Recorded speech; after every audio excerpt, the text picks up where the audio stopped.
Everybody have a seat. I'm gonna say. You have two seats. Geez, the place is nearly empty. Yeah. Unbelievable. Yeah. I could lie down. Yeah. Where'd they go? Everybody was having such good conversations, I hated to interrupt them. Well, hello everybody, welcome to the current meeting of Hidalgo Democrats. My name is Shay Schwalberg. I am going to attempt to fill in for our esteemed leader who is on vacation, Barbara Cooper, with the able assistance of our most long-standing member of Hidalgo Democrats, Ms. Rosemary. And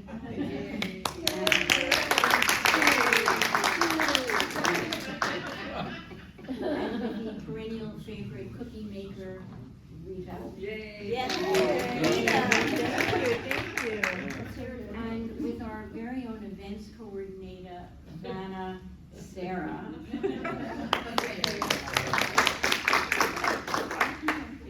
All right. We do like to start our meetings with an acknowledgement.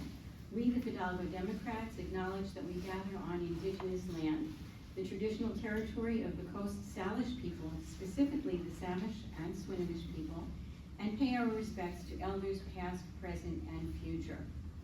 If you have not already done so, please turn off your cell phone and your watches. Okay. Before we go any further with the meeting, we have a representative from Congressman Rick Larson's office who'd like to talk to us for a couple of minutes. Come on up. Her name is Autumn and an unpronounceable last name. Please silence your phones. You got it? That's not me. Hi everyone, my name is Autumn Kasparovich. I'm here from Congressman Rick Larson's campaign. I'm working as a field coordinator this year for the northern region of the 2nd Congressional District. And forgive me for looking at my phone, but I have a couple notes just so I don't miss anything. So just to give a little bit of background, I'm sure all of you are familiar with Rick, but he is a local guy. He grew up in Arlington and his family has been here for many generations. So he is very focused on the district, still lives in the district, and focused on constituent support as his main goal. Congressman Larson is currently the ranking member on the Transportation and Infrastructure Committee, which means that when we win back the House, not if, but when, he will then be the chair of that committee, which is a great power to have for our district. Congressman Larson has brought back billions of dollars into our district to invest in projects in the area and support good paying jobs within our district. His priorities currently are, going into his next term, are to focus on bringing down costs for Americans, which I think we're all pretty focused on right now. Gas, groceries, and healthcare have gotten more and more expensive, and it's necessary to stabilize these prices. Part of that is holding the current administration accountable. To put it simply, the president ran on lower prices and less war, and we have higher prices and more war, which is unacceptable. So while Democrats have had wins against the administration so far, like keeping education funding in place and with continuing to withhold additional ICE funding, we do need to win back the House so that we can have a true review of the actions of this administration. So our campaign is laser focused on winning and winning big in our district and across the country, and hoping races down ballot in the 2nd and all over the country to make sure that Democrats have the power in the second half of this term. We've already stood up a robust team. There's 5 of us, including me, and we just added 8 interns on throughout the district, which I'm excited to be working with.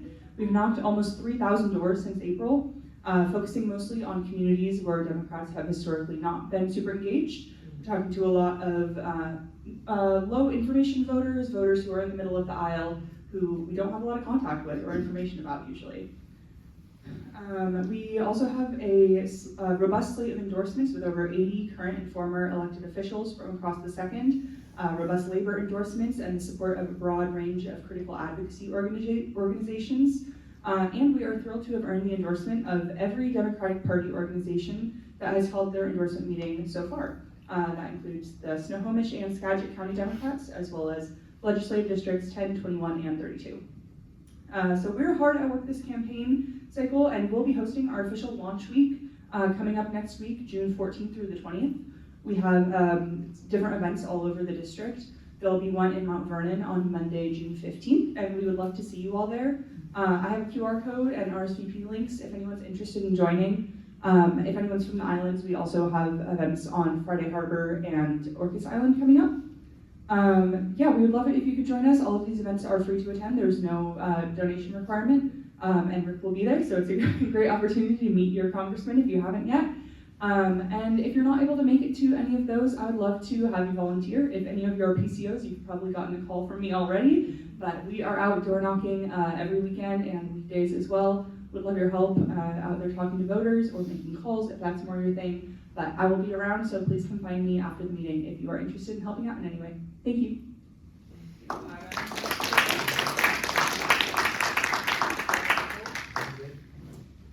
We have a couple of PCOs around. Who are you? 1, 2, 3, 4, 5.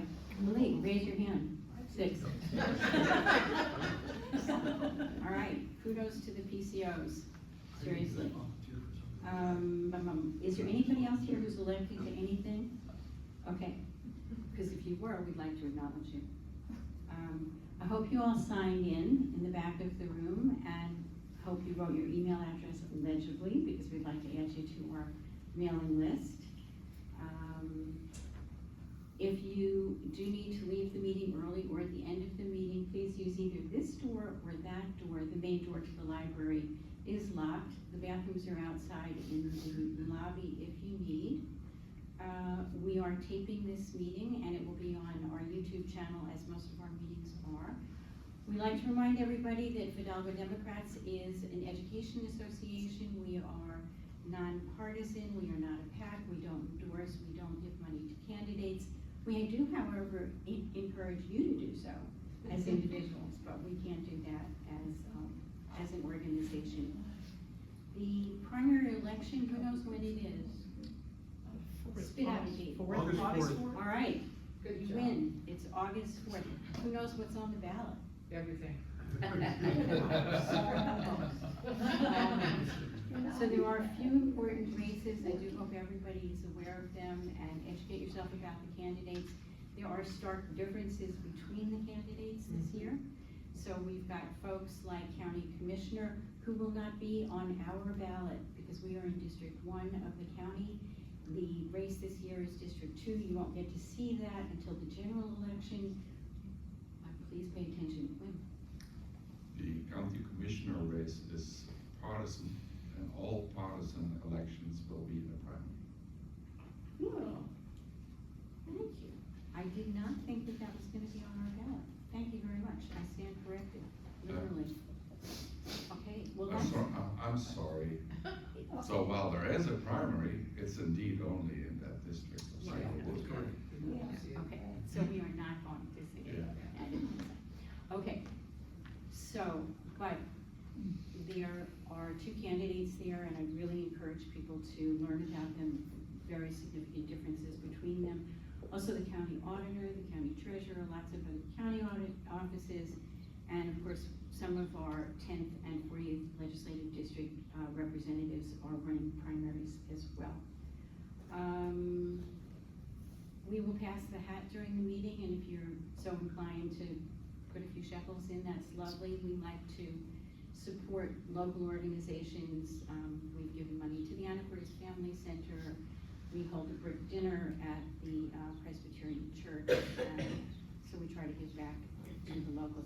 I'm going to turn it over for a second now to Sarah, who will very briefly tell us about upcoming events.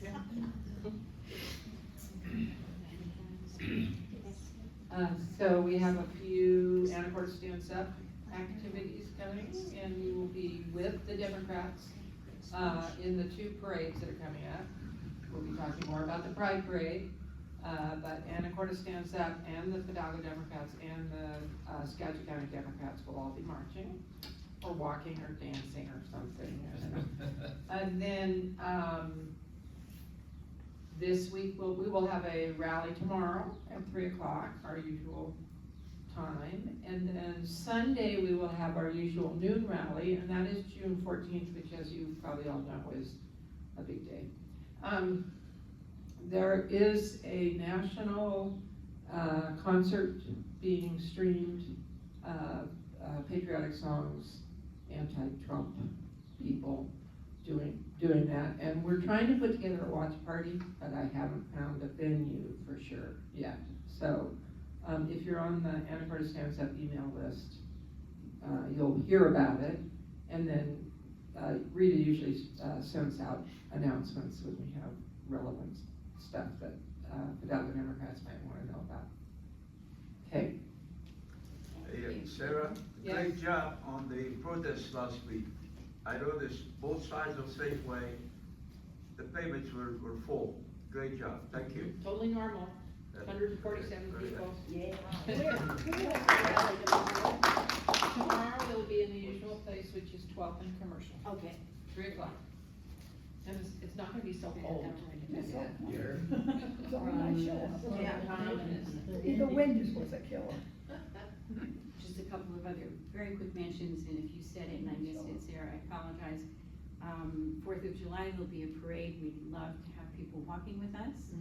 And on Saturday, September 5th, at the Swingers Casino, is the Skagit Democrats Gala, if you care to party there. With that, I'm going to turn it over to our esteemed Rosemary to introduce the speaker, which we're really excited to have here tonight. Rosemary, I think you better use it. I am so happy to introduce to you Linden Jordan, who I esteem greatly. He's wonderful, you'll love him. And what I have written down is much more formal. Linden's career has included being an attorney, a mental health counselor, and a college professor of psychology. He is retired and serves as president of PFLAG Skagit. He is also a member and chair of the Speakers Bureau and presents the ABCs of LGBTQ and the science of gender. His passion is helping people understand others in a way to encourage openness and acceptance of those whom we might least understand. Tonight he will be discussing the 2 initiatives that are on the Washington State November ballot. Thank you. He is involved with No Hate in Washington State, a group working to educate people about these initiatives and to prevent these initiatives from passing. And so with that, I give you Linden.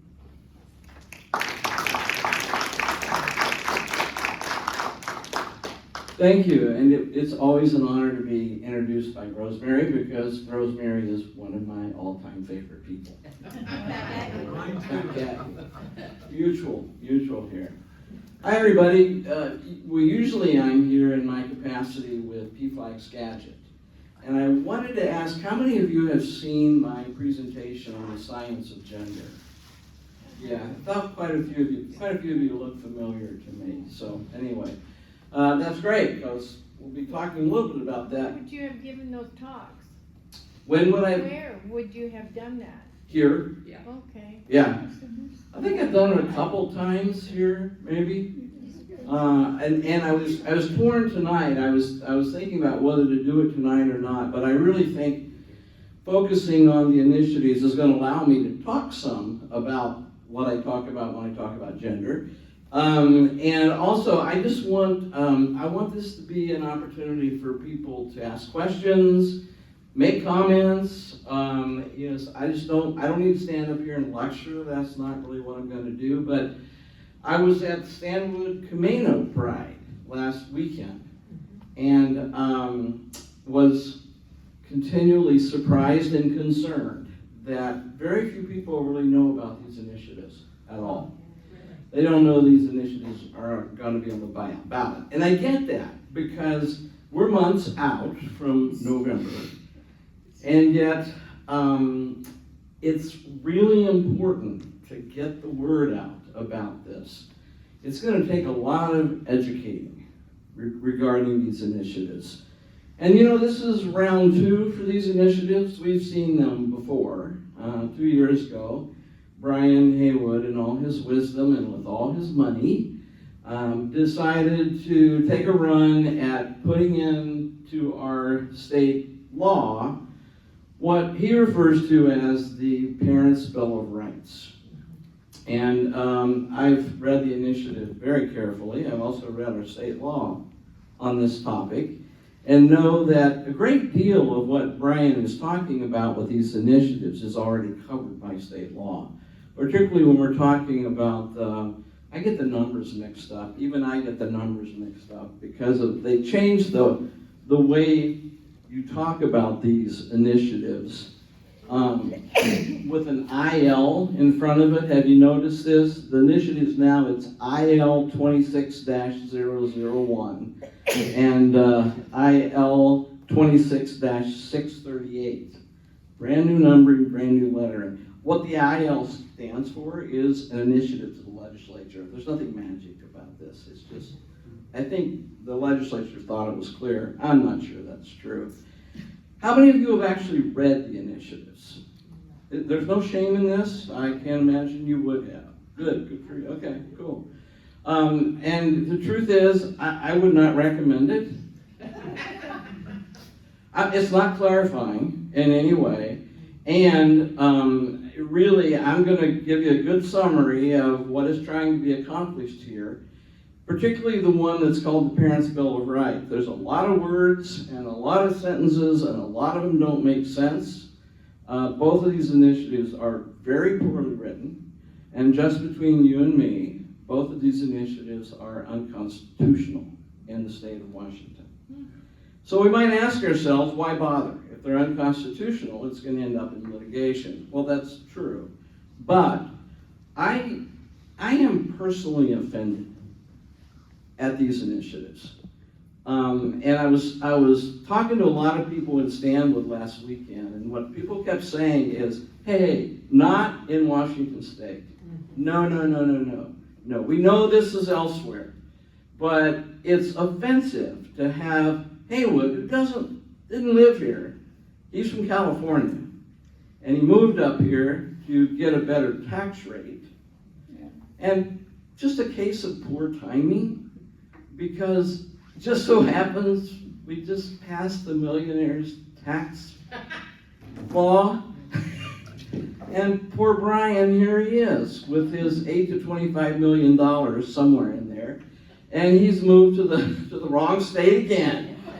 But bless his heart, he's going to spend a bunch of his money here to try and do what, I guess, when I think about these initiatives, I don't like to get in the weeds too much, because I'd rather think about these initiatives for what all of this stuff about trans people actually is.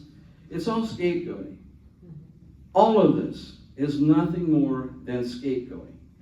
And that's on a good day. On a bad day, what it is it's just finding wedge issues that can put a flame underneath the MAGA voters. And that's what this is. But as a result, we're going to need to deal with these. And I'm involved with an organization that is No Hate in Washington State. That's our organization. Brian's organization is called Let's Go Washington. Does that sound familiar, that logo? Wasn't there something like Let's Go Brandon? Yeah, you remember that? It just kind of dawned on me one day that, this is a familiar theme here. So anyway, but No Hate Washington State has put together a really powerful coalition. We've got a ton of endorsements throughout the state right now, and we're really getting going. But the mission will be, obviously, to defeat these initiatives, but to do it so powerfully that we send a message to everybody everywhere that not in Washington State.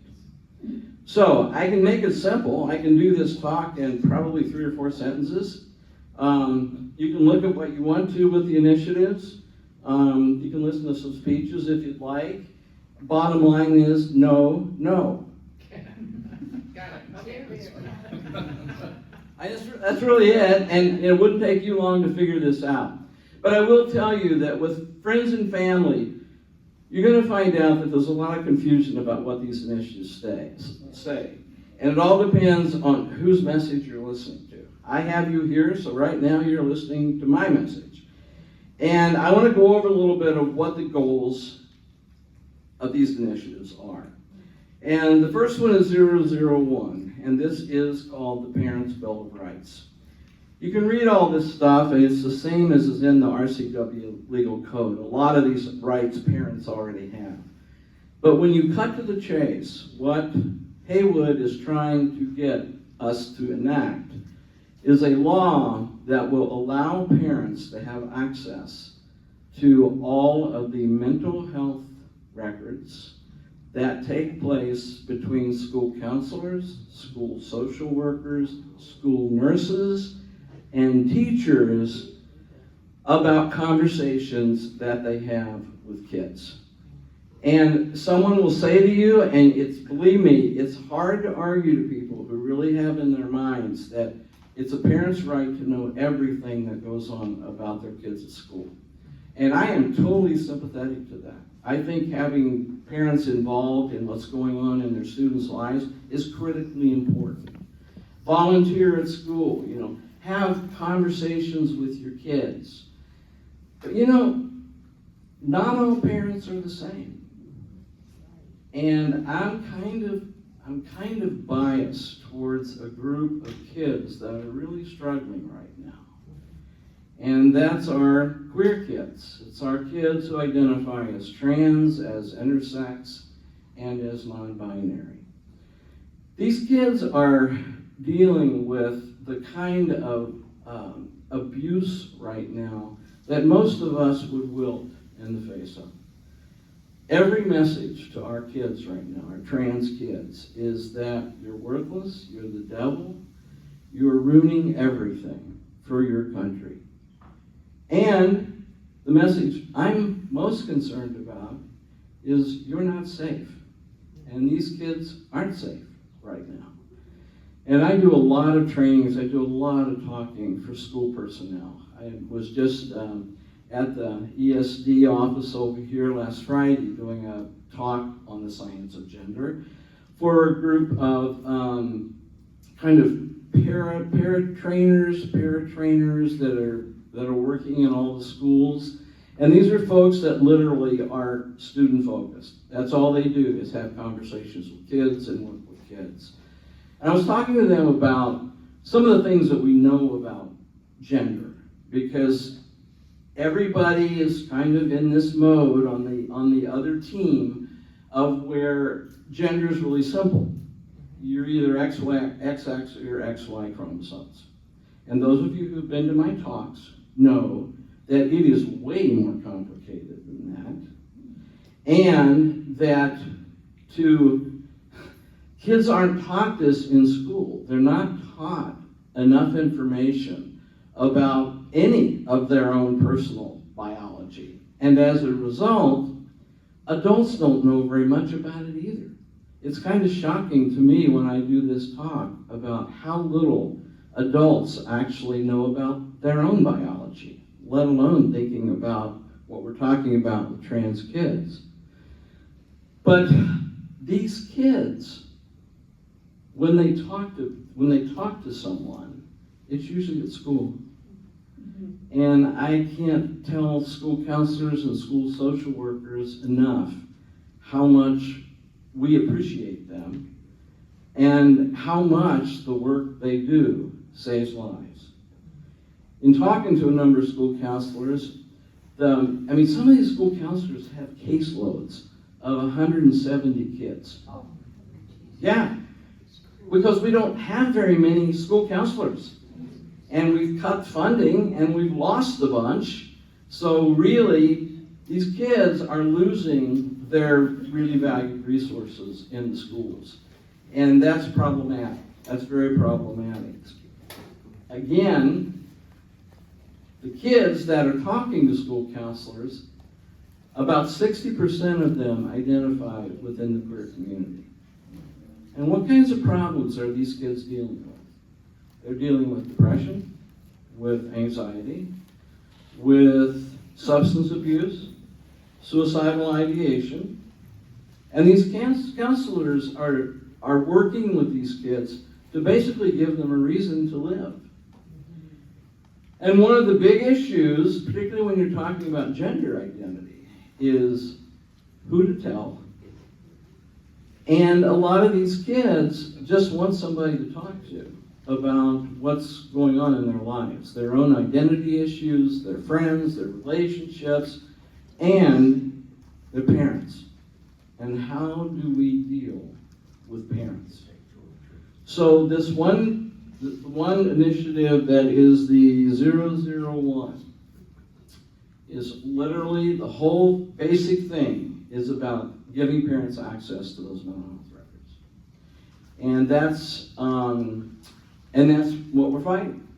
That's what we're fighting against.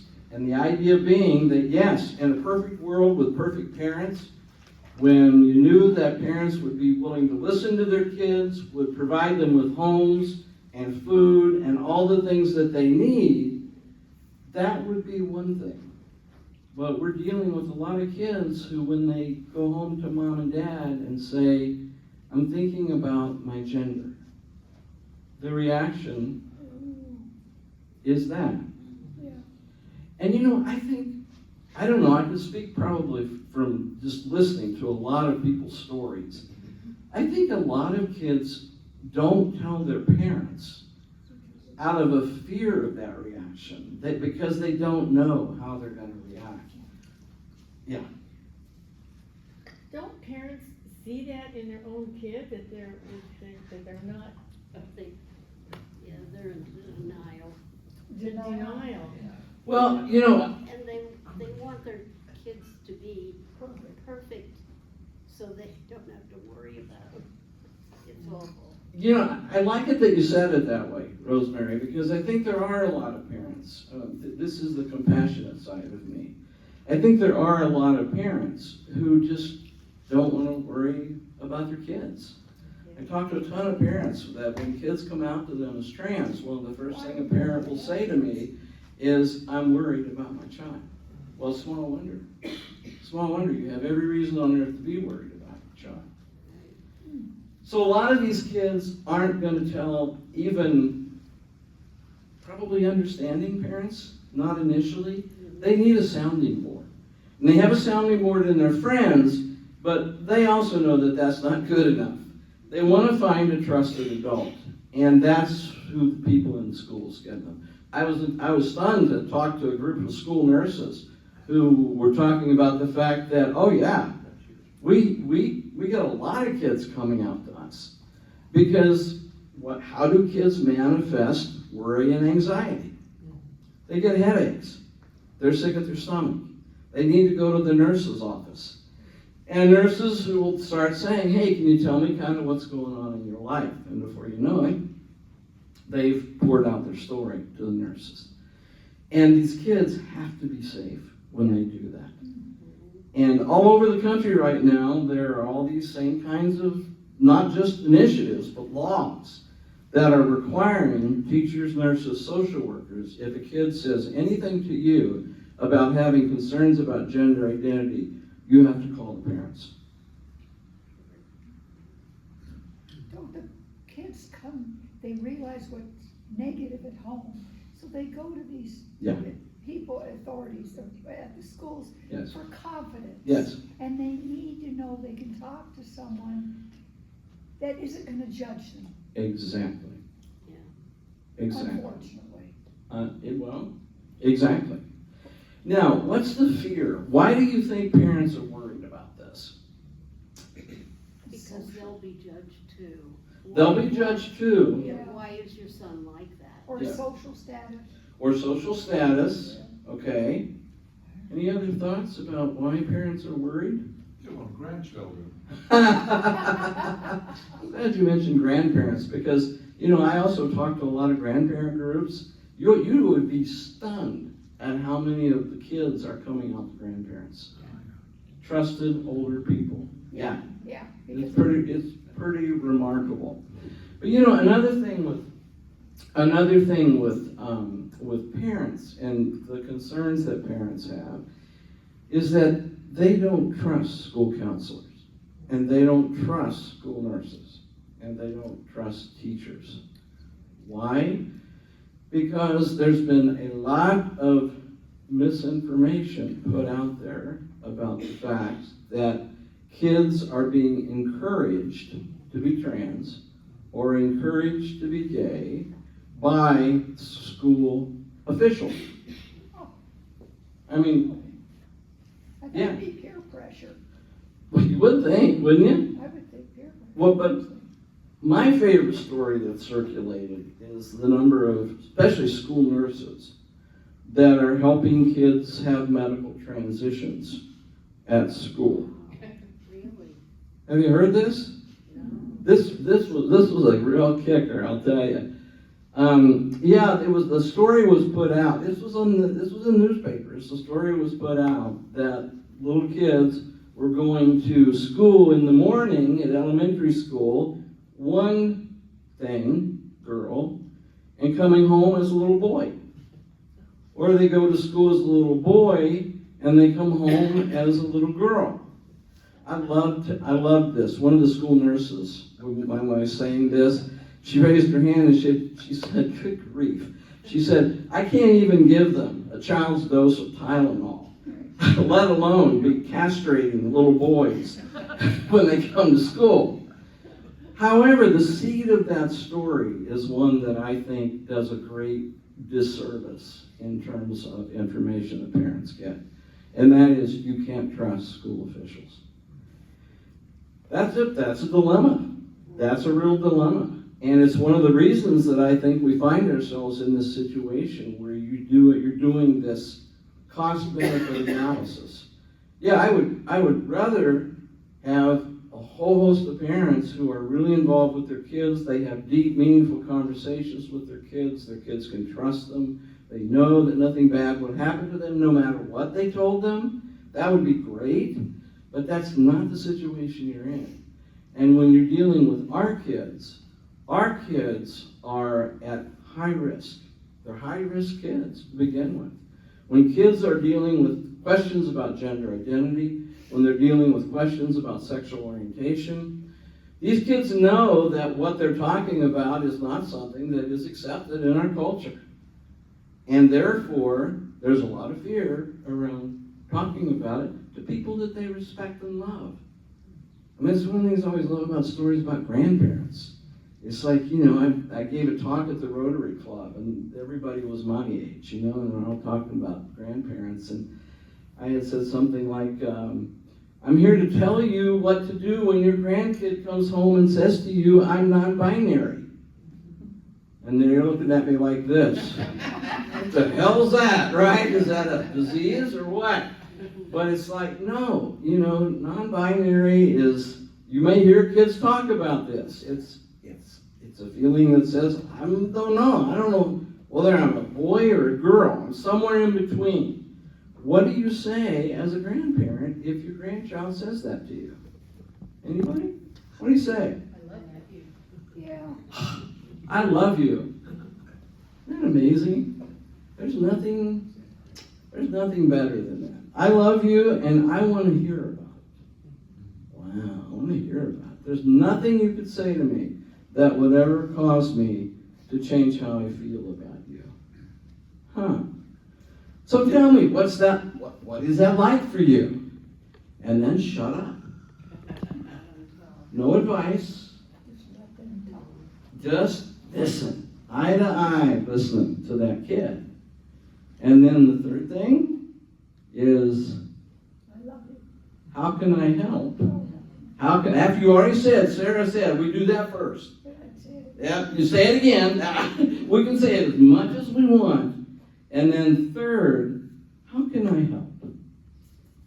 Because what they find is a lot of times kids want grandparents to help them tell their parents.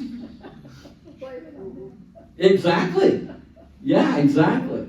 And, I'm a grandparent, and there is nothing that makes me feel better than having a grandchild sit and tell me something that I know they're not willing to tell their parents.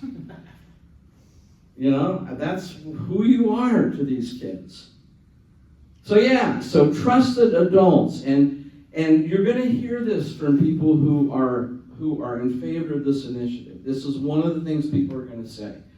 Well, I get to know whatever is happening at school with my kid. And so that's why I'm in favor of this initiative. And what are you going to say? Might not start there. What are you gonna say? Not every parent is as good as you are. Wow, kissing up right away. Yeah. Yeah, not every parent is the kind of parent that you are. What else? What else might you say?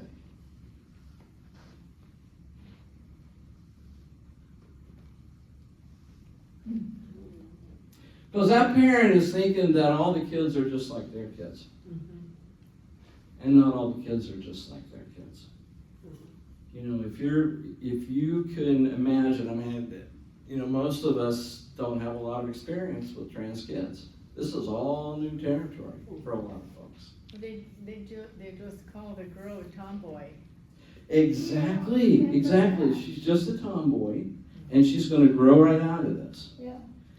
And what I say to parents is she might. She absolutely might. True. Let's just watch and see what happens. Yeah.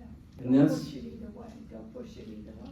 don't push it either Just way. see, let it roll. Listen and watch what's going on. So, again, back to what you said. Not all parents are like you. In fact, would you believe that probably about, 60% of the kids that see a counselor at the high school are actually queer kids? Well, what is that? What does that mean to say they're queer kids? That's a bad word. Well, not according to the kids. They think it's a pretty cool word, but what it means is that they're dealing with issues having to do with sexual orientation. Who do I love? They're dealing with issues that have to do with gender identity. Who am I? Who am I? Sexual orientation. Who you go to bed with. Gender identity. Who you go to bed as. That was always a great little distinction there that I thought was pretty right on. So that's what these kids are dealing with. And they're dealing with fears that if they say who they really are, they won't be loved.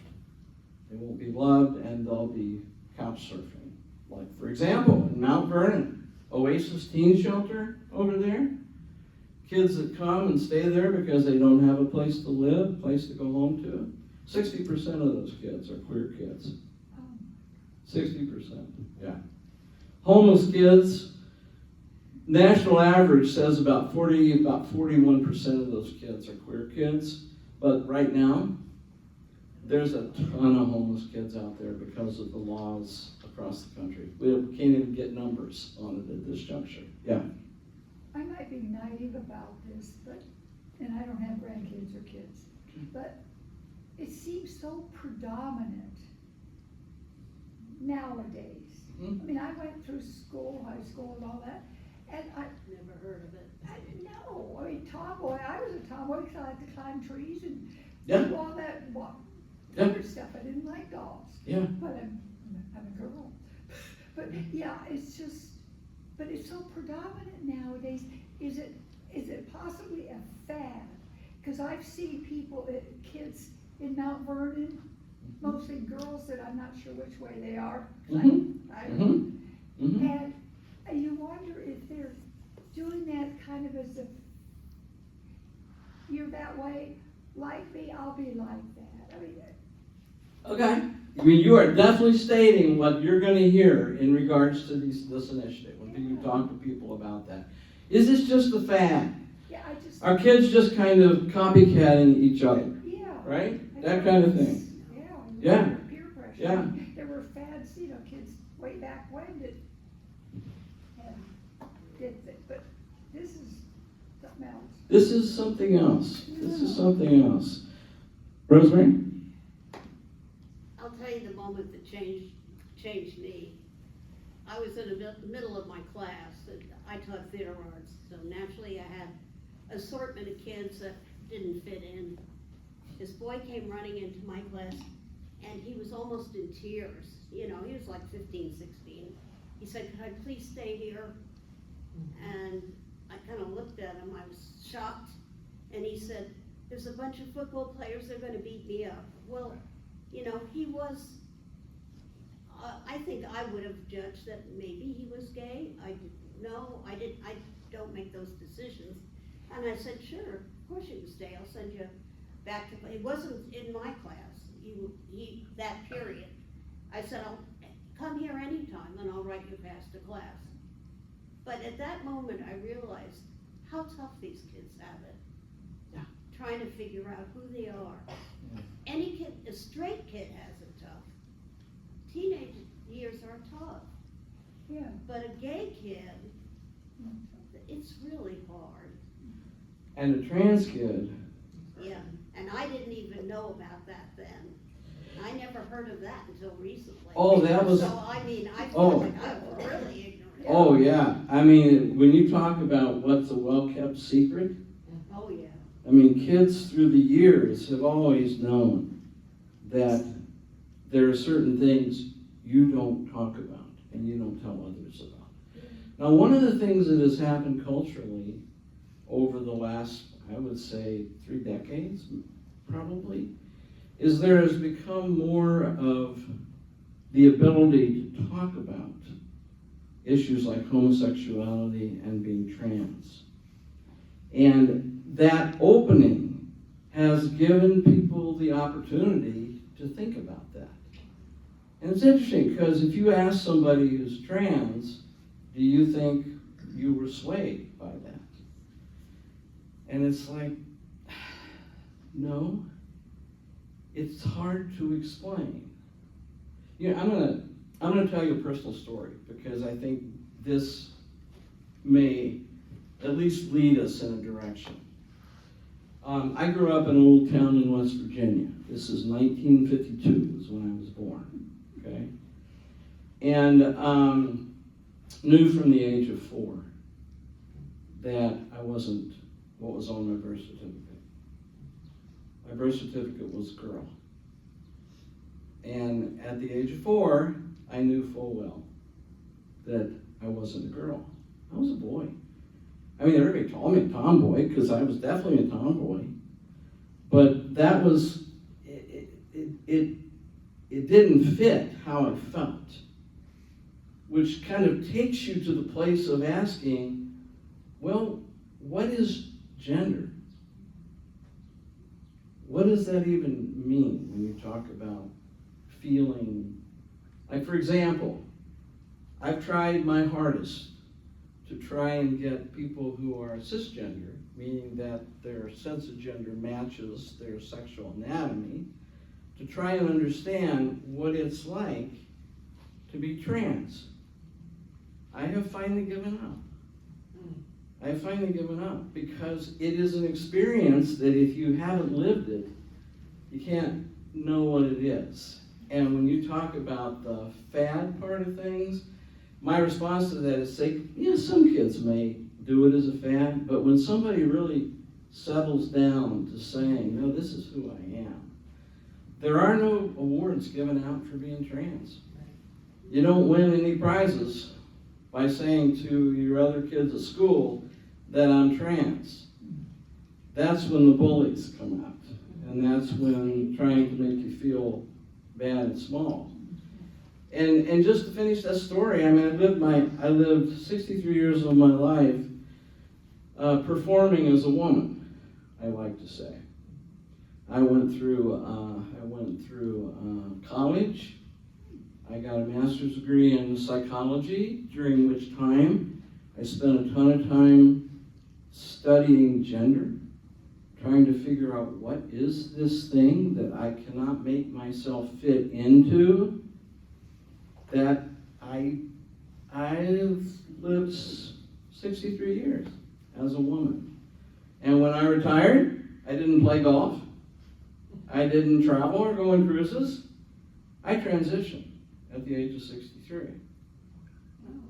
Because that's how firmly I felt that.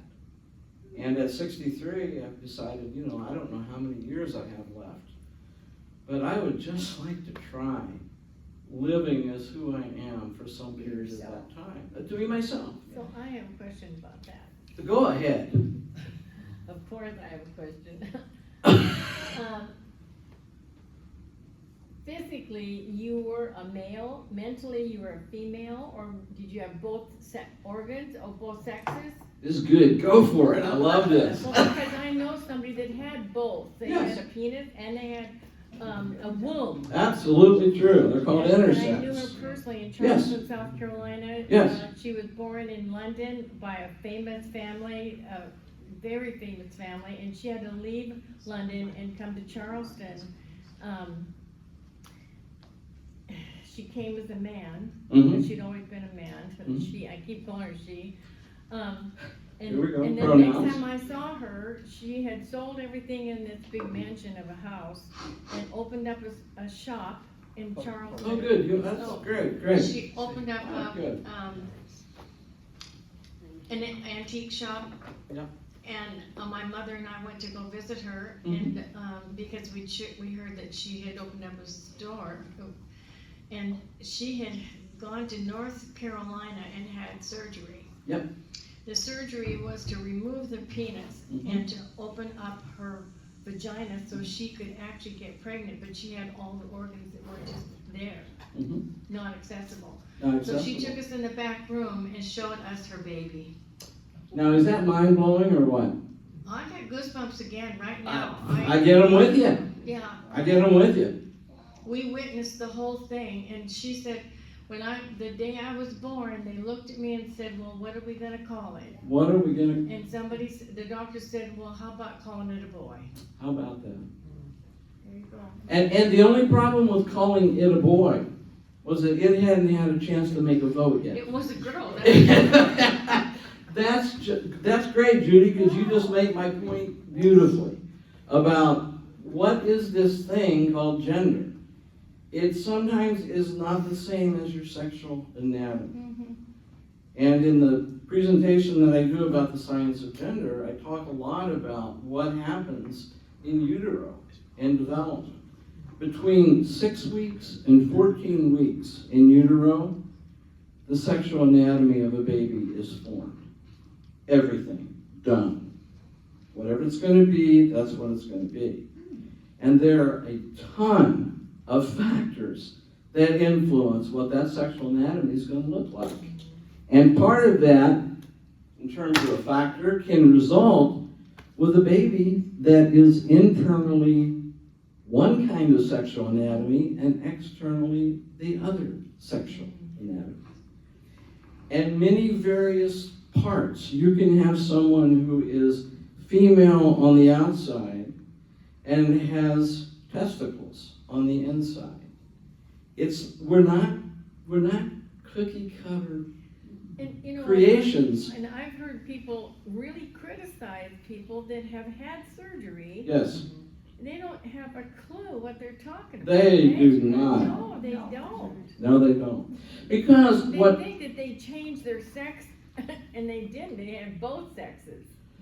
well, I mean, they had anatomy of both parts, right? The sexual reproductive system. You have female and you have male, and sometimes you end up with parts of each. Yeah. You can be born without a vagina and still be female. Yeah. Because there is so much going on during in utero development that has to take place. And I'm talking about chromosomes, I'm talking about genes, I'm talking about hormones. I mean, hormones in utero with that baby developing has a lot to do with what the sexual anatomy looks like. And what we're talking about is sexual anatomy, not the same as gender. Gender is a different thing. And, you know, you were talking about asking questions about me. This is one of the things that I think is so confusing to people. Because if people are intersex, if they have parts of each, I think people can get their head around that. It's like, okay, yeah, I kind of get that. I see what that's getting to be. But for people who are trans, who maybe don't have any of that issue, like, for example, I could hardly wait when you could do DNA and when you could do 23andMe. I wanted to know what my chromosomes were. I was convinced I would be XY. No, XX. But yet, totally female reproductive system inside and out, but This little booger right up here, whatever's up here in this part of our head, has a whole lot to do with this gender thing, and I can tell you this, we don't understand it. We don't understand it. Because it's kind of like saying, where does your personality live in your body? Where is it? Where is it? Anybody? Does anybody have a personality? Come on now, I know you do. Where is it? You're pointing. Yeah, it is. How do we know that? In your heart. Your heart. It's in your. I'll give you a better way to know that. You ever heard of a lobotomy? Well, you know how lobotomies were done?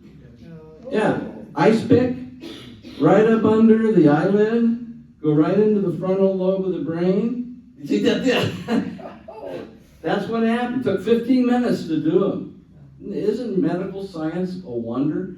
15 minutes up under to scramble the frontal lobe of the brain. And when I was an intern as a master's student in psychology, I did an internship at our state mental hospital, and I was assigned to a ward of women who had been lobotomized. Oh, I had not one meaningful conversation with one person because something's missing. We know this because of traumatic brain injury. We know this with Alzheimer's. At a certain stage of Alzheimer's, the person that you thought you were dealing with has changed. There's a ton that goes on brain-wise also in having to do with gender. You had your hand up. Yes, I did. I'm totally fascinated by your presentation. As a disclaimer, I'm a retired physician, a gynecologist. Oh, I no! could keep up with you on a lot of these things, but there's a book out there. I mean, these are a couple comments, so you have to bear with me. This is not about the initiatives. There's a book out there called The History of Sexual Medicine. And I would recommend that you read it. It's about 800 pages. It's this thick. And I've borrowed it from the library several times, but because it's so thick, I'm too tired to read it. But when I start thumbing through it, and I realize that what you're talking about is not new. No. It's No. been with us since the dawn of time. right. Yes. And one of the things, there's several observations. There was a survey, and I can't quote you the survey, but it was considered reliable, that when you poll, it turns out that sexuality and gender is on a spectrum, just like we talk about the autism spectrum. Yes. Sexuality and gender is on a spectrum. And when they did this survey, 1 in 4 people surveyed fell on this spectrum. So only 3 out of 4 were traditionally cisgender. And I suspect in this room right now, some of us are on that spectrum. Whether or not we want to admit it or not, we're on that spectrum in a certain way. That's part of the one of the many fascinating things about this subject. The other thing, getting back to the initiatives, it does represent bias, and I'm going to say it because it hasn't been said. A lot of it comes from religion. Oh, yeah. Okay? Because remember, You said it. You okay, said so it. that's where a lot of it You comes said from. it. Yeah. Ignorance Oh, and yes. religion. Oh, yes. They're married on this subject. Oh, yes. They're working partly to do the things that we've talked about. Yes. But when people talk about, one of the premises is that with free will, you get to decide who you're going to be. And with the idea of free will, they're assuming that whether you become cisgender, transgender, homosexual, what have you, it's all a matter of choice. And it's that choice, that free will, that you're responsible for. You're responsible for the choices you make, and it's not a choice. And here's what I do when if I ever get into these conversations, which are rare, Yeah. but I like them, and that's why. Me too. That's why I welcome this conversation. I'm glad I'm here, hearing about this. But I ask people, when you were going through puberty, right?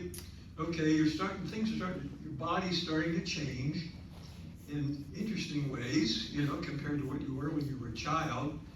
When you were developing, say, around 10, 11, 12, 13, 14, whatever it was, and you looked around and you saw the boy over here, the girl over there, which one did you gravitate towards, or feel a special kinship towards, or an innate desire to get to know better, whatever it was. And did you make a conscious decision? Oh, you know, I'm looking at that anatomy over there. I like that girl anatomy versus that boy anatomy. I think I'm going to go with the boy anatomy. Did you make that conscious decision? You didn't. And that's how I undermine the argument that this is a free will, this is a choice. And I'm sorry, but that's what drives me crazy, is that we are so intolerant, and other cultures have embraced people on that entire spectrum, and they're stronger and better for it. And on that, I'm going to stop because I know I can talk a lot longer, but thank you very much. Oh, I think you and I'd have a hell of a conversation. Yeah, I mean, it's fascinating to me. I mean, that's one of the things, I mean, I just happen to be trans myself, but it was just fascinating to finally get to the point in my life where I could do the research. We have always been, and it's different than a phase or a fad. With kids, I mean, thank goodness, as far as I'm concerned, I mean, I lived my life with so many secrets, because I, as a girl, was attracted to women. So, I started as a homosexual and went from there. As one of my friends said, boy, you just go from one oppressed group to another, don't you? It's like, yeah, well, that's probably true. But again, it's like, how do you as a human being come to terms with who you are when you don't fit? When you don't fit what your culture tells you. And here's the influence of culture. A lot of people say, well, gender is about culture. Yes, that is true in some respects. But I do not believe it's true in terms of that part of yourself that says, oh, I identify like this or I identify like that. And Dr. Kinsey was the doctor you were talking about who did all the surveys. He did this amazing research in the 50s where he sent out graduate students all over the country to ask people about their sexual practices. People talked to them. Can you believe this? And the thing that blew me away was how many people were actually living as bisexuals. Not one or the other. And that truly, if you take culture and religion out of the conversation, who would we all be? Would we be capable of being attracted to lots more body parts? I gotta say that. Then what culture tells us? It's quite the mix when you think about it. All of this is just pretty fascinating. Yeah, I lived overseas about 20 years in different countries, and I've been, and I have seen it. Yes. And when I was first exposed to it was Yeah, please use Oh. the Oh mic. yeah, that's good. when I was first exposed to it was the Orient, and it was really taken back because of my first exposure. I didn't know what I was looking at. Yep.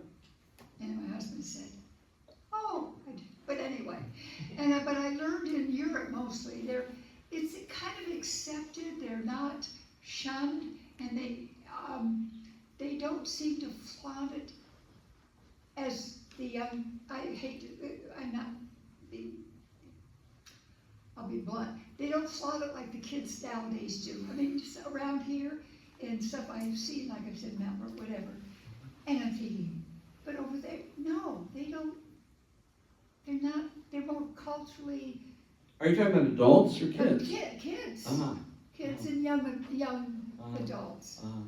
But they seem to fit in more and more accepted. But they just look different. Uh-huh, they do. Our kids are outrageous. They're outrageous. Yeah. I'm sorry to say, but I'm being blunt about it. I know, but it's all in the eye of the beholder. I mean, I love seeing these kids flaunt it. I love seeing these kids out and proud. I love this saying, this is who I am. Good for you. But they just don't do it in the manner that we do. Oh, absolutely true. And like you said, religion has a lot to do with it. Boy, you could go. Well, I You got to could. say about that. But The same story. Microphone. But I don't know. The lady I was telling you about, Yes. I told that same story to a friend of mine. Yeah. Who is very religious. Yep. And she was judgmental and horrified that this person would have had a surgery so that she could have a baby. Yeah. Like, she's not Well, even you're thinking, pro-life, how too. can she even be logical and have that attitude? Because the woman had a full-on utero, I mean, a womb, you know, to carry a baby. She was all set to go. Nobody Yeah. Nobody Yeah. planted it there. Nobody planted She it. was born with That's it. the way she was born. Absolutely true. And to reconcile her sense of herself with her body. I mean, I And this have. woman can hardly even talk to me again because she was so against my story. This is where families. Yeah. Yes, this is the big. Yeah. Go ahead. Go ahead, Autumn. Thanks. First of all, I just want to say, as one of those young queer folk that had to come out and deal with that, I really commend you all for having these conversations. And I think there are a lot of people who would not be so open, and it's great to see a room full of people talking about this. But I wanted to go back to the question about it being a fad for just a second, because my kind of thought or response to that is, so what? What if it is a fad? You know, I think when we think of peer pressure, people warn about, oh, don't do drugs, don't. If all your friends drove off a cliff, would you? And I say, being trans isn't driving off a cliff. You know, if we worry about it being a fad, it means that we're saying being trans is bad. And if we recognize that it's not a bad thing, then we don't have to worry about if kids are doing it as a fad or not, because then it's like you try on different outfits, you try on different personalities, and sometimes you try on different genders. I had a younger cousin who, when she was probably about 11 or 12, came out to her parents and said, you know, I think I'm a boy.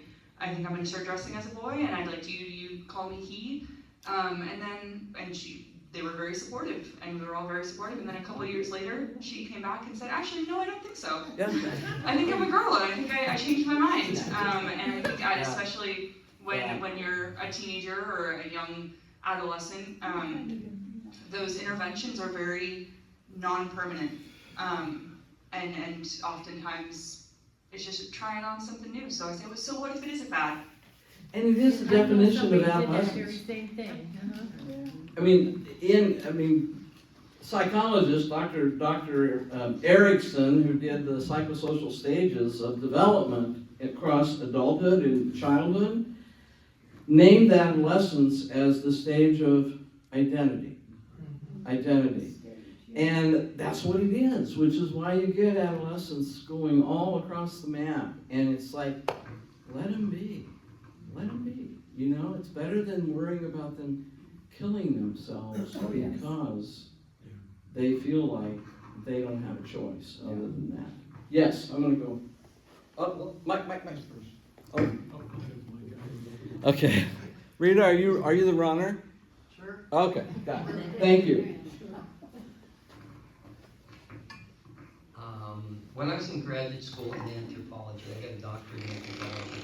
And so we come across this in reading monographs all the time. And of course, it really didn't click until more, because I studied that 50 years ago. But by the way, all right, so that's my own experience. Ooh, they're not talking well. Okay. But the thing is that on Netflix right now, there is an intersect movie called what is it called? I watched this the other day. Yeah. Very interesting. My Dearest Senorita. All right, and so which is a dramatization of this, and it's very current, and it's if you have Netflix, it's really cool. Yeah. Another really good one to watch on Netflix is Everybody, which is about intersex folks. You can see your friend there, but it's Say again, everybody. everybody. Yeah, not like 2 words. like 2 words exactly. And it's interviewing a group of people who were born intersex, talking about their lives and what that meant to them. So, I mean, there's a lot more information out there now, and I'm happy for that. Yes? Thank you for calling on me again, but this is getting better. Oh, good. Because as a medical professional, I given thought to these to these transitions. Mhm. And it's one thing to put someone on hormones, it's another thing to physically change their physical sex. Yep. And that gets me to the question of when it would be appropriate, given the fact that there are probably some regrets, or people who are possibly could change. I think that's one of the counter arguments, It is. especially in a teenager, right? When is the best Yep. time? I've had this discussion with my daughter, and the best I could come up with her is I said, well, I think the hormones would be fine, at least the hormones. You can reverse the hormones, you can change them, but once you change the anatomy, I'm not aware that you can go back to the original anatomy once you do certain things. So, can you comment on the best time to transition as far as physical? There's certain features that are developed during pre-adolescence and adolescence that kind of are hallmarks of one sex or the other, and as you transition, you're not going to be able to reverse some of those. So that's a question I really need an answer to, and thank you very much for giving me this opportunity. The only answer I can give you is my answer, okay? So I'm not a doctor, but I've worked a ton with kids of all ages who are trans and who have gone through social transition, which is what happens with kids who are really little and identify as trans, 4 and 5 and 6 years old. It's kind of like what you were talking about. Well, I'm going to be a boy and I'm going to wear boy clothes and I want you to call me a boy name, and that's cool. Let's all go with that. Nothing's being changed physically about this kid. Puberty is the drop dead moment. When puberty comes, there are going to be changes that happen in the body that you cannot walk back. And to me, that is a really critical moment of time. Now, we have something now that addresses that, and that's called puberty blockers. And oh my God, say that in a crowd of people, and you're lucky if you get out alive. Okay? Puberty blockers are medications we've used for years and years and years with little girls who have what's called precocious puberty. Little girls that start their periods when they're 5, 6, 7, 8. They're given puberty blockers that basically just shuts down the hormone that causes puberty. And basically lets that kid be just who they are, and then when they get to the age where their friends are going through puberty, take them off the pill, and the body does what the body does and moves into puberty. So the big controversy is, can we use this medication with trans kids? With kids who have been in counseling, they've gone to doctors, they've gone to gender clinics, they've gone through all of this. If you've ever been around a trans kid, known a trans kid, boy, you know a trans kid when you see one. I mean, these are kids that are literally, the birth certificate does not match up with who they are. And these kids have lived that way a lot of times from the age of 4 and 5. They're getting to be 11 and 12. Puberty blockers don't make any of those changes in the body. All they do is buy time and give the kids a chance to think about it, talk to professionals, and move then to other decisions. And the only decisions that are going to happen before the age of 18 might be starting hormones at 16, 17, maybe. And these are kids that, again, this isn't done just naively. This is done through a process. And sadly, not everybody has access to that process, because it usually involves having health insurance and having knowledgeable people that can help you with this process. But I've known lots of kids who have had the puberty blockers, 16, 17, they start to cross hormones, and their bodies just go on with the puberty that they actually identify with. So these are people who aren't going to have to spend thousands of dollars removing hair on their body if they were born male and they're female. This is somebody who may not have to have the surgeries to remove the Adam's apple, which is a sure dead ringer that you're a male. So that's the argument for doing it at the ages that you do it. Now, detransitioning, people who change their minds. If you'd read the papers, it's like 80 or 90% of people detransition and regret what they've done. there have been excellent studies done by lots of gender clinics, not just in this country, but all over the world for people who have gone through transition. The rate of regret on this is down to about 2% of people. I don't know who's going to go to these detransitioning clinics that they're opening up right now across America. Are you aware of this? Yeah, one of the clinic in someplace on the East Coast just opened a detransitioning clinic right now so that people can come. Very low rates of regret. I love it when we compare regret rates because one of the highest regret rates is breast augmentation. Do you want to know how many adolescent girls get breast augmentation? No, I don't. No, you don't, because I was stunned at the numbers versus how many transitions are done from male to female, and girls, they don't get any of that. But adolescent girls, cisgender, heterosexual girls, get to have breast augmentation. The regret rate on that, yeah, quite high. It gets undone later, years, yeah.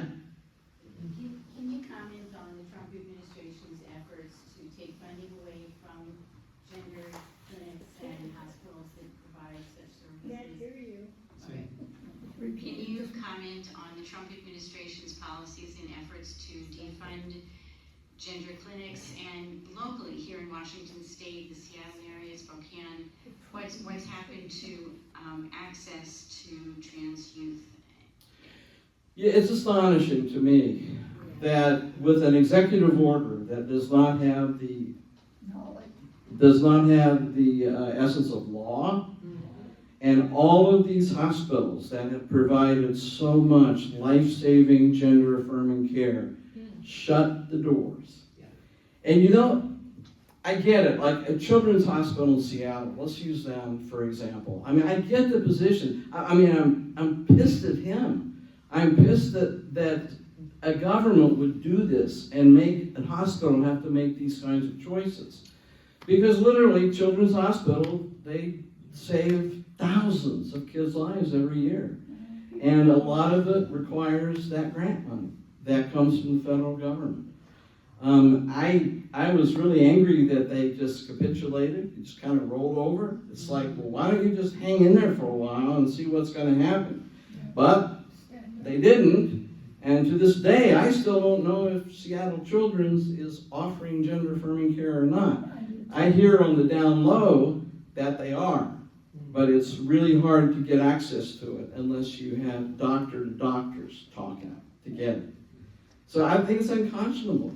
So where are kids going today? How are they getting their care? Well, I mean, I think, we're waiting for the Scrimetti decision to come down from the U.S. Supreme Court right now. It'll be out within the next couple of weeks. And that's Tennessee and Ohio, two plaintiffs in those states, sued the Trump administration for basically denial of gender-affirming care. Listening to the arguments on part of our extraordinary Supreme Court, I am convinced they will ban gender-affirming care across the country. My only hope is that they will limit it to Ohio and Tennessee, as those were the states where people sued. They have the ability to do that, but I don't think they're going to do trans people any favors. I mean, trans people are the worst of the worst right now in terms of being targeted by the administration. Could you speak to the second initiative? Yeah, we're talking about it right now, by the way. So people know what is in that initiative. Absolutely. It's the wonderful banning of trans athletes. Everywhere I go, trans athletes are taking all the awards. They won every Olympic feat.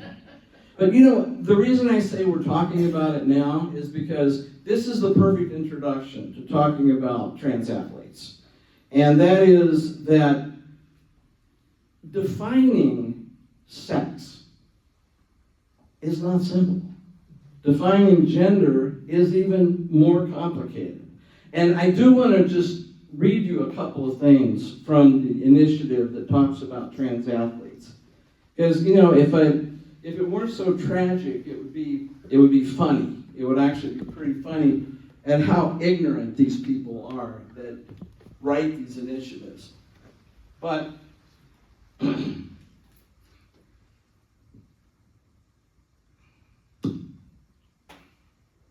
right, I'm going to start it out. Right away, section 1, and this is initiative 638. This is the number. And this is an act relating to defending equity in interscholastic sports. You with me? Equity in interscholastic sports. Okay? Section 1, the people find. Existing Washington state law and school district policies require students to undergo a routine physical examination prior to participation in interscholastic sports, right? They need to have an examination, which includes documentation of the student's sex assigned at birth. Okay, note that. Sex assigned at birth. Section 2. This established requirement provides a reliable and medically verified basis to determine a student's biological sex. Okay, we've got sex assigned at birth, we've got biological sex. Part 3, protecting the integrity and fairness of women's interscholastic sports necessitates that students compete in athletic activities consistent with the gender assigned at birth. Okay, all right. You still with me? Section 4, leveraging the existing physical examination process to verify biological sex ensures equity, safety, and competitive balance in sports intended exclusively for female students while respecting the rights and opportunities of all participants. Okay, so isn't this great? So right away, but you know, in some ways, this is really descriptive of where we are right now. We don't know what we're talking about. We don't have a clue. So it gets better. New section, section 3. Sub 1. Policies, procedures, rules, and other requirements adopted in accordance with RCW 28A.600.200 by a school district board of directors or a voluntary nonprofit entity, you ready?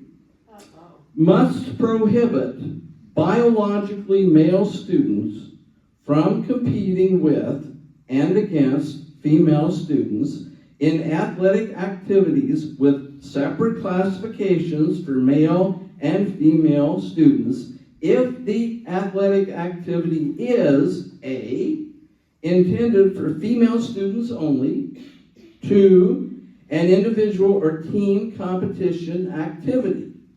So you get female, you get this? Female? Female is not a male. Listen here, right? This isn't about males. This is all about female athletes. And here's the good part. Sub 2. A student who elects to participate in individual or team competition activities intended for female students only is governed under subsection 1 of this section, and they shall provide as part of the required routine sports physical examination, a health examination and consent form, or other statement signed by the student's personal health care provider that verifies the student's biological sex, relying only on one or more of the following. Okay, here it is. The student's reproductive anatomy. So this is the whole thing about where they have to have some kind of genital exam? No, it won't be yours, Rosemary. No, it just won't. I mean, in fact, it's only going to be transgender female athletes. Can somebody help me here? So, genital examination, what does that mean? And we've already had one demonstration here of how some people have mixed sexual reproductive anatomy. So I just try and envision somehow a kid that has external female anatomy. Okay, this is this female anatomy, but has testicles inside. Well, fortunately, we can measure that too, because you can also present evidence of normal, endogenously produced testosterone levels. So we can have a test that measures testosterone. And we have one other way. We can also prove it based on genetic makeup.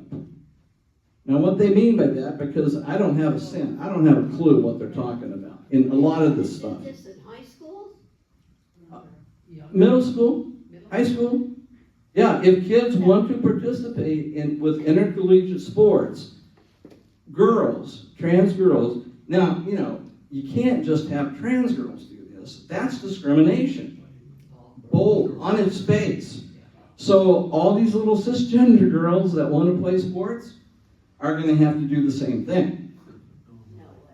But how is this done? Help me here. So right now, kids go to a doctor and they have a form filled out. I have a copy of the form that the doctor fills out. Doesn't have anything about their genitals. Nothing about their genitals is of interest on this form. What are we trying to do with these exams? Is this kid fit to play sports? That's it. That's all you want. Yeah. That's all we need to know. Is do you have any kind of cardiovascular problem? That kind of thing, But there's nothing on this form about this. So the student's reproductive anatomy, you're going to have an ultrasound on every kid. Who's going to pay for it all? I hope. But that's just the point. All of this. I mean, what they're getting at is they're getting at a visual. They want to look at girls' visual anatomy, which means their external anatomy. So you can bring in a chromosome test if you want. Now, let's see. XX, XY. I was XX, okay. XX, XY. Do you know how many different combinations there are in the 23rd pair of chromosomes? Those are just 2. There are 16 known combinations of chromosomes, which include X0, dad slept through the whole thing, didn't participate at all, XXXX, XXY, XYY. We got all kinds of opportunities here. All of these chromosomes are part of what can happen when a baby is born. Okay, that's interesting. Testosterone levels. Well, I don't know how they're going to deal with this situation because we now know that women's testosterone levels vary. Go figure. Go figure. And you know what? They did an examination. They did testosterone tests on the last Olympics in track and field, because that's where these women really shine, is in track and field. So they did testosterone levels on 12 of the elite athletes. And go figure, 8 of those elite athletes had elevated testosterone levels. They're not trans. Our levels differ. And eureka, hot news off the press. About 3 weeks ago, don't know if you read this, but all of the women out there who have been suffering with polycystic ovarian syndrome, come to find out that's the wrong name.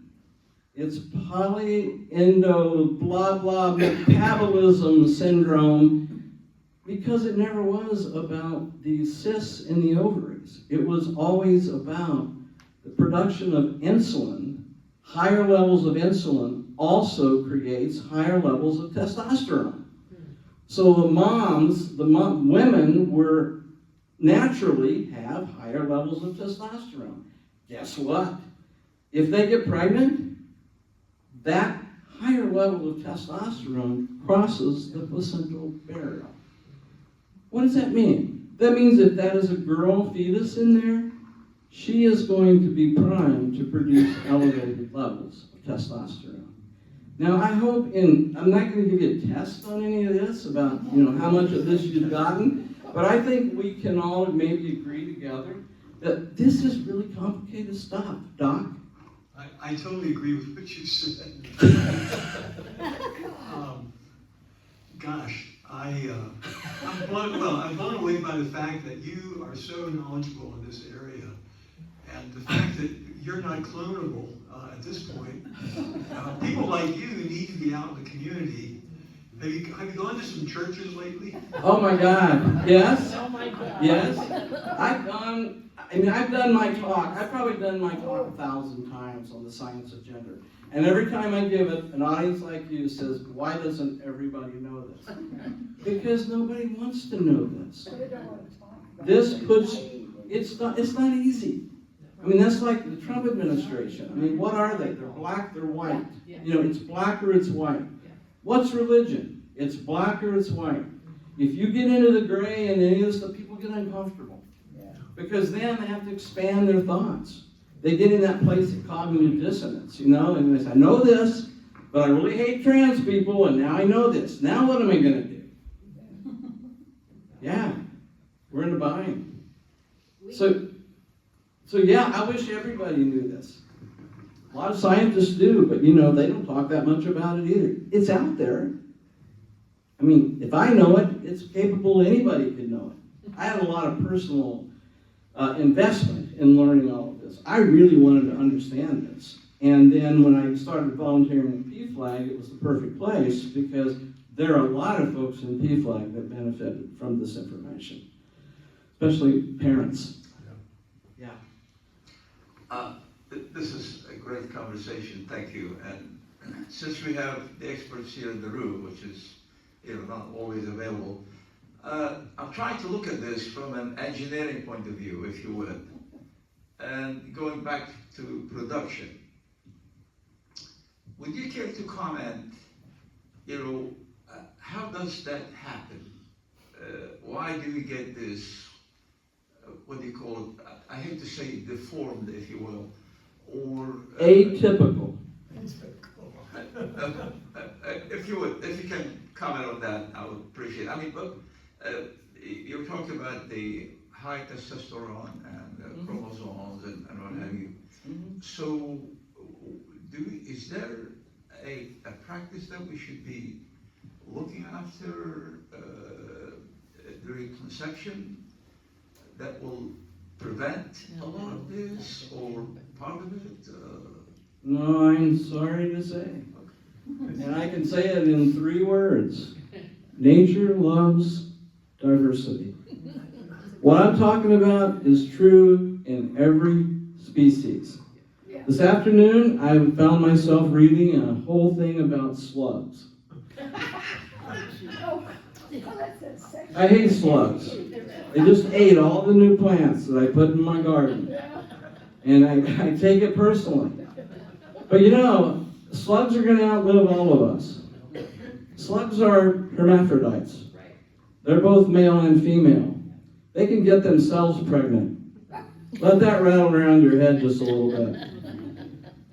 Yeah, I mean, it is astonishing to me to look at it. I mean, fish are amazing. For example, clownfish, right? Clownfish, you got a whole bunch of clownfish. You got a guy and he's servicing all the women.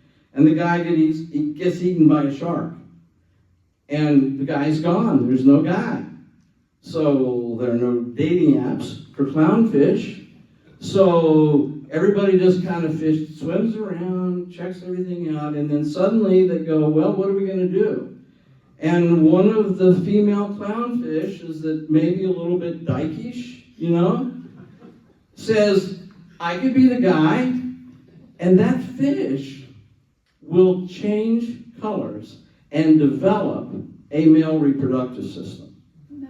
And it's not just clownfish. This is really guppies. Oh my God, guppies are the same way. Chickens? Oh, and ducks. My duck, I have lesbian ducks. Oh wait, we weren't talking about sexual orientation. That's not what we were talking about. No, but I mean, this is astonishing, you know, because we're the only ones that think this is just, that this is something untoward or abnormal. Yeah. I mean, Doesn't happen. people who are intersex, people who have mixed reproductive system, that is as common as people who have red hair. So look around in a group of people, you know? I mean, there are a lot more folks out there who are intersex, and believe me, they have been told not to talk about it. I mean, here's another one for you. Babies can sometimes be born with ambiguous genitals. What does that mean? You can't tell. Is it a boy or is it a girl? So they pick. Well, if it's a clitoris, it's too big. If it's a penis, it's too small. So they're ambiguous. So what are we going to do? Well, what they've done over decades and years and history is the surgeon comes in and basically normalizes the genitals. They create baby girls. So they just clip off part of the clitoris, make it a normal size, tell the parents, had a little cosmetic problem here, so we had to make a correction. Baby will be fine, she'll heal right up, you have a baby girl. Well, maybe. Maybe not. Because that baby doesn't get a vote. But when that baby gets to be 3 and 4 and begins demonstrating a gender, it may not be the girl one that chosen for her. And when I was telling you about that movie called Everybody, yeah, there's some folks in that movie that had this surgery. And talk about impacting the rest of your life. Yeah. Because, you know, for women, if you cut off half of the clitoris, what's the purpose of the clitoris? Only has one. All that pleasure goes away if you don't have the nerves down there. So really, I mean, there's just so much that we don't know. And I'll go back to what you said, because we have been such a religious culture all over the world. I mean, if you're talking about historically, there's always been a right way to be and a wrong way to be. And if you don't fit the mold, I remember hearing from the pulpit from my Southern Baptist church that being homosexual was an abomination. It's one of the first big words I've learned. So yeah. Since you brought up abomination, is this on? One of the things I like to hear is when people complain about homosexuality, for example, the argument, the counter is, and you've heard this, I'm sure, well, if being homosexual is such an abomination, why does God keep making them? Same with transgender. Yeah, same thing. Same argument could be used. Yeah, same argument could be used. Yeah, we could go down there, but I'm not going to go down that. I'm not going to go right down that rabbit hole, but I could spend a lot of time there. Listen, I'm keeping you guys. So anyway, when we're talking about that trans athletes initiative, that is just a no-go. That is a non-starter. And when other people say, well, we can't have men out there in sports hurting our girls, what's the evidence for that? I mean, there's 200,000 high school athletes in the state of Washington. There's fewer than 10 trans athletes. I love this. NCAA athletics, 500,000 athletes in college. The director of the NCAA was asked in an interview, how many are trans? He stands there and he looks like, I don't know. He said, I think I know of, a little under 10. 500,000 athletes. There are under 10 trans athletes. It's like, give me What? I said 0.00. Oh, you can't even get there. It's not even, yeah, exactly right. So, again, when you think about what is this about, it's not about trans people. It's not about, homosexuals. It's not about any of that. It's just about just stoking the flames that keeps people scared and looking for someone to blame. And that's what scapegoating is all about. And that's where we are in our country right now, between the immigrants and the trans community. And as this election, I tell you, I dread this coming election. I dread it so much because of, as a trans person, listening to this stuff, it's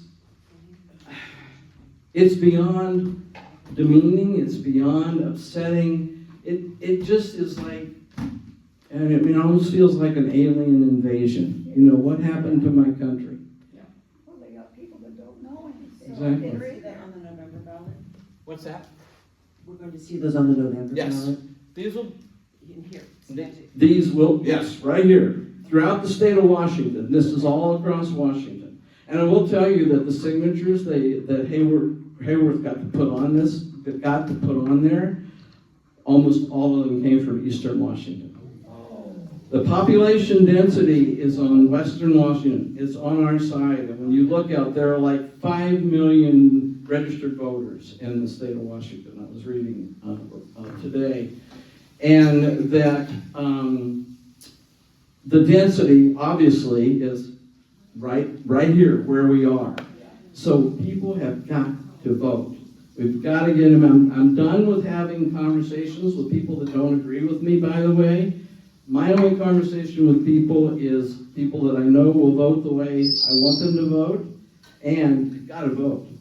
No, there's no sitting this one out. On both of these initiatives. No on both of them. Yep. Thank you. I just wanted to add one more thing on the federal level right now, that Trump just proposed a new rule for federal funding that would require all federal funding sources, so that includes schools, hospitals, homeless shelters, nonprofits, to reject radical gender ideology in order to receive funds from the federal government. So essentially legally require them to discriminate against trans people or lose their funding. That means removing all words that relate in any way to trans people from websites, from all this stuff. And again, it just fuels this idea that if somebody wants to start taking pot shots, here's a good population to do it on. So anyway. One more question for you. Please. For anyone who wants to share your wisdom, do you have online videos? Is there a website we can send people to? I do. Our chapter of PFLAG, YouTube, PFLAG Skagit. If you go to the PFLAG Skagit chapter of YouTube, you will find, here I can put the, PFLAG Skagit. It is PFLAG Skagit though. And you don't even need the .org for YouTube. Just go to YouTube and put in PFLAG Skagit, and it will bring up my talk that I give on the science of gender. And there are several other talks on there too that are helpful. Well, this is being recorded. I hear that. Yeah. So have people over and give them a drink and listen. Oh yeah, and have this conversation. Spread the word. You are all ambassadors now. It's not just about the initiatives. This is about, your neighbors and friends and just, yes, Rosemary. Where do we get the t-shirts? NoHateInWashingtonState.org. Okay. And our merch store just came up. So there's these, and there'll be bumper stickers and all this stuff, yard signs, the whole deal. Please, help us. Help us get the votes. And thank you for your attention. This has been a blast. Thank you. What? See you at the parade. Oh, you will. Absolutely see me at the parade. Yep. So Jordan, thank you very much. Thank you all for being such a great audience. Just a reminder though, there really are going to be a lot of things on both our primary and general election. there are a lot of things that are gonna be on both the primary and the general election ballot that either directly or indirectly affect all of this. There are 5 out of 7 Supreme Court races that are up. Yes, Supreme Court. Yeah, Oh, and, definitely. and our county auditor, remember the auditor controls elections? So Pick this is a one or really two or important three and ballot. pass them on. Pass it on. Yep. Pay attention and share with your neighbors, and we will see you perhaps next month, and thank you very much. I brought some books with me that go along with my talk, The Science Agenda. There's some back there. If some of you don't have those already, you're welcome to take one. You're also welcome to make copies of these. Like if the Hidalgo Democrats want to make copies, make copies. They're not copyrighted. Yeah.